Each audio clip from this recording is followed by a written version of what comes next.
ജെറമിയ പ്രവാചകന്റെ പുസ്തകം എന്നുള്ള വായന 6-ാം അധ്യായം 1 മുതൽ 16 വരെയുള്ള വചനങ്ങൾ. ഭാഗം 2. നേരായ മാർഗം തേടി അതിൽ സഞ്ചരിക്കുക, അപ്പോൾ നിങ്ങൾക്ക് വിശ്രാന്തി അടയും, സമാധാനം ലഭിക്കും. 1-ാം വചനം. ശത്രു പടിവാതുക്കൽ. ബെഞ്ചമിൻ ഗോത്രജരെ, ജെറൂസലമിൽ നിന്ന് ഓടി രക്ഷപ്പെടുവിൻ. തെക്കോവായിൽ കാഹളമൂതുവിൻ. വടക്ക് നിന്ന് അനർത്ഥം കൊടിയും വിപത്തും അടുത്തു വരുന്നു. ഓമനിച്ചു വളർത്തിയ സുന്ദരിയായ സിയോൻ പുത്രിയെ ഞാൻ നശിപ്പിക്കും. ഇടയന്മാർ ആടുകളോടൊരുമിച്ച് അവൾക്കു നേരെ വരും. അവൾക്ക് ചുറ്റും അവർ കൂടാരമടിക്കും. ഓരോരുത്തരും ഇഷ്ടമുള്ളിടത്ത് ആടുമേയ്ക്കും. അവൾക്കെതിരെയുള്ള യുദ്ധത്തിനൊരുങ്ങുവിൻ, ആയുധമെടുക്കുവിൻ. നട്ടുച്ചയ്ക്ക് അവളെ ആക്രമിക്കാം. ഹാ കഷ്ടം! നേരം വൈകുന്നു, നിഴലുകൾ നീളുന്നു. എഴുന്നേൽക്കുവിൻ, നമുക്ക് രാത്രിയിൽ ആക്രമിച്ച് അവളുടെ മണിമേടകൾ നശിപ്പിക്കാം.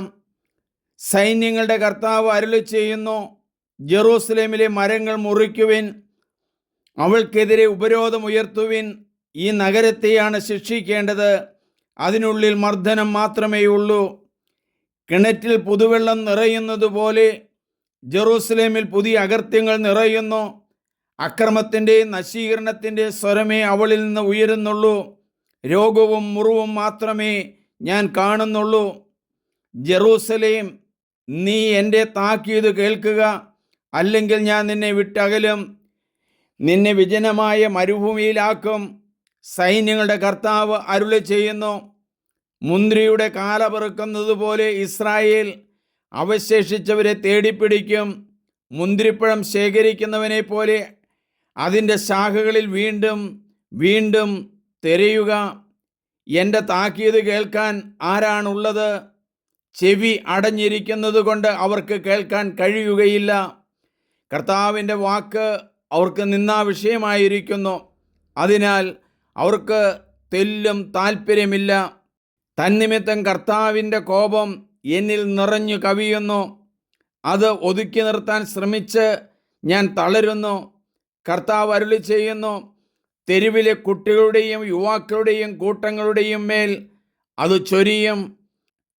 ഭർത്താവിൻ്റെയും ഭാര്യയുടെയും വയോധികരുടെയും പടുവൃദ്ധന്മാരുടെയും മേൽ അത് പതിക്കട്ടെ.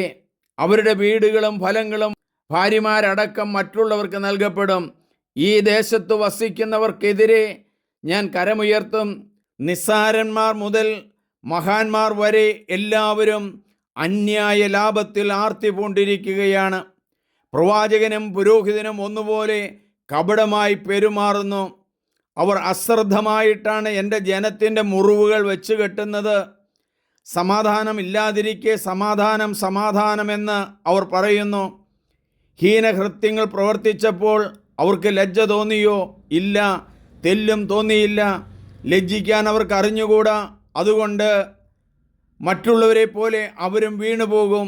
ഞാൻ അവരെ ശിക്ഷിക്കുമ്പോൾ അവർ നിലംപതിക്കും.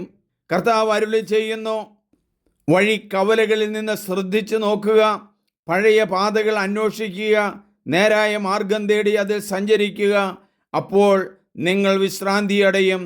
എന്നാൽ ജനങ്ങൾക്ക് ആ മാർഗം വേണ്ടെന്ന് അവർ പറഞ്ഞു.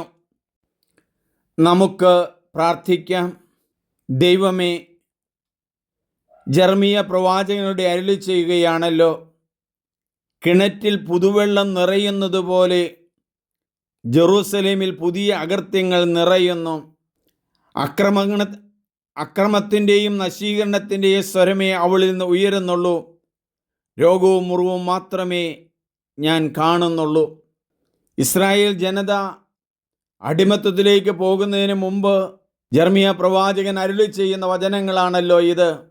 പലതരത്തിലുള്ള തിന്മകളാൽ, പാപങ്ങളാൽ ഈ മക്കള് ദുഷിച്ചു പോയി എന്ന് മനസ്സിലാക്കുന്നു. ഇവരോട് പറയുന്ന കഠിനമായൊരു വചനം ഞങ്ങൾ ഓർക്കുന്നു. നിങ്ങളുടെ ഭാര്യമാരെ പോലും അവർ കൊണ്ടുപോകും, ബാബിലോൺകാർ കൊണ്ടുപോകും. അത്രയും തകർന്ന ഒരവസ്ഥ അവരുടെ ജീവിതത്തിലേക്ക് വരുവാൻ പോകുന്നു. ആരും പ്രവാചകൻ്റെ വചനം കേൾക്കുന്നില്ല. അതുകൊണ്ട് പ്രവാചകന് ദേഷ്യം വരുന്നു. ആ ദേഷ്യമെല്ലാം കുട്ടികളുടെയും യുവാക്കന്മാരുടെയും നേരെ തിരിക്കും എന്ന് പ്രവാചകൻ പറയുന്നുണ്ട്. ദൈവവചനം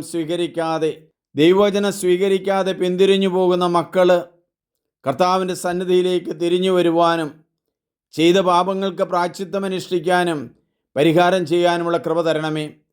ദൈവമേ നന്ദി, ദൈവമേ ആരാധന, ദൈവമേ സ്തോത്രം. ഹല്ലേലൂയ.